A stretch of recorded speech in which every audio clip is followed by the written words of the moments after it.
반갑습니다. 구독자 여러분, 그리고 영상을 처음 시청하시는 여러분, 패션과 문화 컨텐츠를 제작하고 있는 BPL입니다. 소중한 시간 투자해 주셔서 감사드립니다. 이번 컨텐츠는 우린 유행하는 패션을 꼭 따라야 하는가에 대한 이야기를 해봤습니다. 우리는 유행을 꼭 따라가야만 하는 것일까요? 아니면 따라가야만 스타일이 완성되는 것일까요? 유행의 소비를 많이 하고 있는지, 혹은 자기 자신의 스타일에 소비를 많이 하고 있는지 생각을 하시면서 컨텐츠를 살펴보시면 굉장히 좋을 것 같습니다. 그리고 이번 컨텐츠는 개인적인 사견이 매우 들어간 내용들이 많습니다. 도움이 되실 수도 있고 그렇지 않을 수도 있으니 도움 되시는 것만 쏙쏙 가져가시길 바라며 위 내용 참고해 주시고 영상을 통해 확인해 주시면 감사드리겠습니다. 패션의 유행은 정말 빠르게 변화하고 있고 움직이고 있습니다. 눈 깜짝할 새 말이죠. 빠르게 움직이는 만큼 소비 패턴 또한 빠르게 움직이고 있으며 한 달에 정해진 자신의 쇼핑 비용이 어느새 바닥을 치고 있습니다. 유행은 무엇일까요? 개인적으로 생각하는 유행은 공감대를 형성시켜주며 다양한 문화에서 일시적으로 일어나는 현상이라 생각을 합니다. 패션이 됐건 예술이 됐건 게임이 됐건 정치가 됐건 말이죠. 패션은 복식에서 유행의 대응용으로 사용됐고 패션과 동의어, 모드 또한 비슷한 맥락으로 사용되기도 했습니다. 이외에도 보그, 스타일, 패드 등 많은 단어들이 나와 유행에 빗대어 표현하기도 했죠. 유행도 단점과 장점이 존재했습니다. 장점은 당연 빠르게 유행하는 제품들을 착용해 유행의 흐름을 재빨리 파악할 수 있었습니다. 단점은 단기적인 구매의 횟수가 매우 늘어나고 제품을 소장하고 싶은 가치는 매우 떨어지며 구매한 아이템들이 금방 질릴 수 있는 상황들이 발생할 수 있습니다. 물론 개개인마다 유행이더라도 마음에 쏙 드는 아이템을 구매했다면 그것은 나이스한 소비인 것이죠. 우려할 수 있는 상황들이 많이는 아니더라도 유행이라는 초점을 두고 소비를 했기 때문에 아이템의 리스크가 조금 있지 않을까 생각합니다. 저도 개인적으로 아이템을 구매할 때 사람들이 최대한 많이 착용하지 않는 의류와 신발로 구매를 하려고 합니다. 하지만 쉽진 않죠. 저도 유행을 따르고 싶고 비싼 의류와 비싼 신발을 착용하고 싶은 적도 많습니다. 사람의 심리가 그렇습니다. 당장 구매를 하지 못하면 금방 품절될까봐,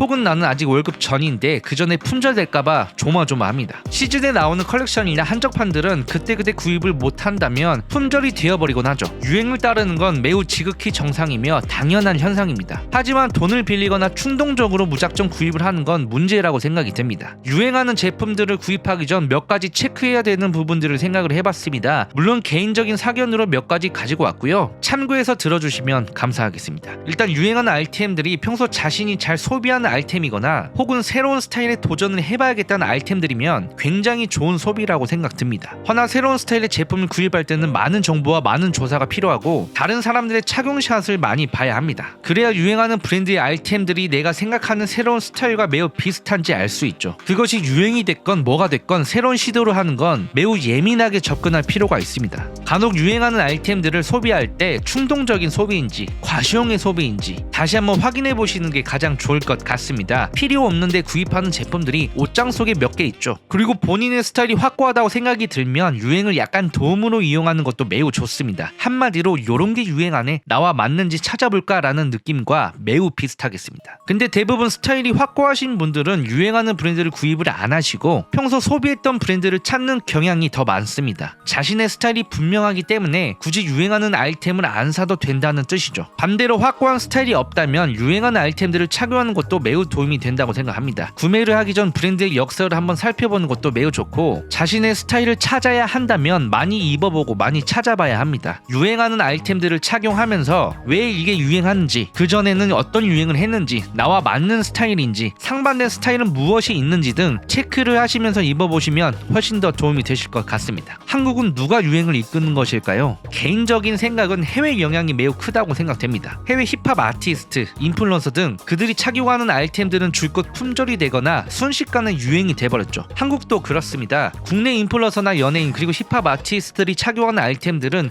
상당히 인기가 있습니다. 물론 한정판 제품들이죠. 그들이 착용하는 아이템들은 10대에서 20대까지 큰 인기를 자랑하며 줄곧 품절을 일으키곤 합니다. 그리고 한국에서도 리셀 문화가 형성되어 자리를 잡게 됩니다. 한국의 대표적인 유행은 무엇일까? 곰곰이 생각해보면 큰 틀로 봤을 때 신발이 아닐까 생각됩니다. 서두에 이야기 드린 신발의 리셀 문화가 형성되어 신발의 가치를 높여줬고 스니커즈 씬에 불을 지핀 건 사실이며 남녀노소 많은 사람들이 한정판 신발 그리고 스니커즈 문화에 대한 관심을 갖게 해줬습니다. 많은 관심으로 문화에서 활동하고 있는 브랜드의 인지도는 확실히 높아졌죠. 하지만 단점이 있었습니다. 말도 안 되는 가격으로 판매를 하고 있었고 한국 시장에 중국 리셀러들이 개입을 하면서 한정판 신발들을 구입해 정작 한국에 있는 소비자들은 구매를 못하는 상황들이 발생하기도 했죠. 이러한 부분들이 리셀 문화의 단점인 것 같습니다. 자, 그러면 브랜드는 어떻게 유행을 만들까요? 정말 그들이 유행을 만드는 것일까요? 브랜드가 유행을 만드는 건 확실하다고 생각이 듭니다. 브랜드가 추구하는 문화를 중심으로 짙은 아이덴티티와 함께 브랜드를 전개해 큰 사랑을 받고 있는 브랜드들이 많습니다. 너무 사랑을 받았던 탓일까요? 독보적인 행보를 선보이고 있는 스케이트보드 매거진 트레셔 같은 경우를 이야기해드리자면, 트레셔는 역사가 깊고 전 세계 다양한 스케이트보드 문화를 담고 있는 매거진입니다. 영향력이 큰 만큼 스케이터들의 꿈이기도 한 것이죠. 그들의 메인 로고 불꽃 로고를 앞세워 팀워크를 상징하고자 굿즈를 생산했습니다. 물론 반응은 좋았습니다. 스케이터들은 너도 나도 할 것 없이 심장에 불꽃 로고를 새기기 시작했습니다. 반응이 좋자 가까운 곳에서 구매할 수 있도록 전 세계에 있는 리테일 샵들과 비즈니스를 구축했으며, 국내외 할 것 없이 티셔츠를 정말 쉽게 구매할 수 있었습니다. 정말 쉽게 말이죠. 그들은 여전히 굿즈라고 말하고 있지만 패션 브랜드로서 자리를 잡았다고 해도 과언이 아닙니다. 세계적인 브랜드와 협업을 통해 스케이트보드 매거진의 입지를 다졌죠. 우리가 생각하는 트레셔는 어떤 이미지를 가지고 구입을 할까요? 영향력 있는 스케이트보드 매거진 트레셔의 굿즈를 나도 한번 입어볼까? 라고 생각을 할까요? 아니라고 생각합니다. 트레셔에서 나온 굿즈들은 스케이터들만 주로 착용을 했습니다. 스케이터들은 자부심과 그들의 영향력을 느끼며 구입을 한다고 하죠. 한국은 확실히 다릅니다. 트레셔는 단순히 스트릿 브랜드로 알고 있는 사람들이 대부분이며 한국 스트릿 브랜드와 견줄 만한 상대가 돼버린 것이죠. 분명 스케이트보드 문화를 기반으로 독보적인 아이덴티티를 가진 브랜드임에도 불구하고 클론 형상이 발생했습니다. 그들이 원했던 비즈니스라면 성공한 것이겠지만 스케이터들은 달갑지 않아 했습니다. 스케이터들은 그들이 스케이터들도 아닌데 너무 많이 입고 대중화됐다고 비난과 비판을 하기도 했죠. 이처럼 독립적인 성향을 가진 브랜드임에도 불구하고 사랑이 넘친 나머지 숨을 못 쉴 정도가 돼버렸습니다. 그래도 스케이트보드 매거진이 유행을 불러일으킨 건 특별했습니다. 한국에서 스케이트보드 매거진, 그것도 굿즈 형태의 브랜드가 유행을 하는 건 신선하기도 했고요. 스케이트보드 문화를 알릴 수 있는 좋은 기회이자 불을 지피는 역할을 했고, 이외에도 다른 스케이트보드 기반의 브랜드들도 큰 관심을 받았습니다. 또 한 가지, 브랜드가 유행을 만들까라는 물음에 도메스틱 브랜드가 확실한 이야기를 해줄 것 같습니다. 서두에 이야기했듯 한국은 엄청 빠른 유행을 하고 있고 우린 지금도 경험하고 느끼고 있습니다. 도메스틱 브랜드는 몇 배 더 많아졌고 몇 배 더 성장했습니다. 도메스틱 브랜드들은 이제 소규모 브랜드가 아닌 대규모 브랜드로 발돋움했고, 나아가 해외 브랜드와 협업, 그리고 해외 입점까지 성공시켜 날이 가면 갈수록 발전을 하고 있습니다. 개인적으로 도메스틱 브랜드, 특히 스트릿 브랜드가 한국 패션 유행에 큰 흐름을 순식간에 바꿔놓았다고 생각합니다. 스트릿 브랜드는 10대에서 20대 혹은 많게는 30대 초중반 타겟으로 브랜드를 전개하고 있으며 유행에 굉장히 민감합니다.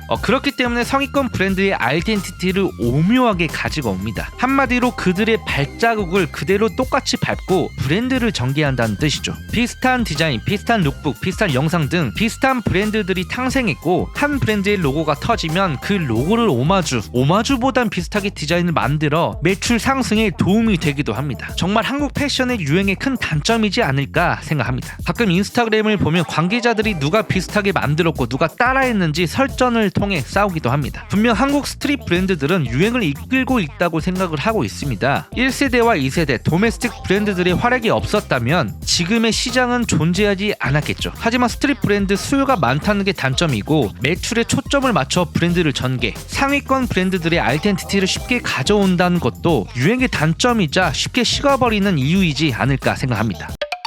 패션을 계산적으로 이야기할 수는 없습니다. 예술을 계산으로 판단하는 건 있을 수 없는 일이죠. 그건 예술이 아닙니다. 패션도 마찬가지로 유행이든 뭐든 자신이 좋아한다면 좋은 것이고 싫어한다면 싫어하는 것입니다. 정답은 자기 자신한테 달려 있습니다. 유행을 굳이 따라갈 필요는 없습니다. 자신의 라이프 스타일 혹은 좋아하는 문화를 잘 표현하고 문화의 가치를 보존하며 문화를 계속 보여주려는 브랜드가 있다면 그 브랜드는 언젠간 잘 되는 브랜드라 생각합니다. 비싸든 안 비싸든 구제든 구제가 아니든 상관없습니다. 자신의 스타일을 찾는 게 가장 중요합니다. 유행을 굳이 입지 않아도 자신의 스타일이 곧 유행입니다. 있습니다. 많이 찾아보시고 많이 입어보시는 것을 추천드립니다. 네, 유행에 대해 이야기를 해봤습니다. 저도 유행에 굉장히 민감하고 어떤 브랜드가 유행하고 어떤 디자인이 유행하고 있을까라는 생각을 굉장히 많이 하고 있습니다. 나와 맞지 않더라도 계속 유행에 공부를 해야 된다고 생각을 하고 있으며 공부를 하면서 정말 유행은 한순간이구나라는 생각을 하게 됐습니다. 그 순간 반짝이다 서서히 사라지죠. 사라지는 유행보다 꾸준히 반짝이는 유행을 찾길 바라겠습니다. 오랜만에 영상을 업로드하는데요. 꾸준히 업로드하지 못한 점 저희 채널을 구독해주시는 구독자분들에게 죄송하다는 말씀을 드리고 싶습니다. 다시 재정비해서 꾸준하게 성실히 컨텐츠를 제작하겠습니다. 오늘도 영상 끝까지 시청해주셔서 감사드리며 저희는 다음 컨텐츠를 통해 인사드리도록 하겠습니다. 건강 유의하시길 바라며 다시 한번 감사드립니다.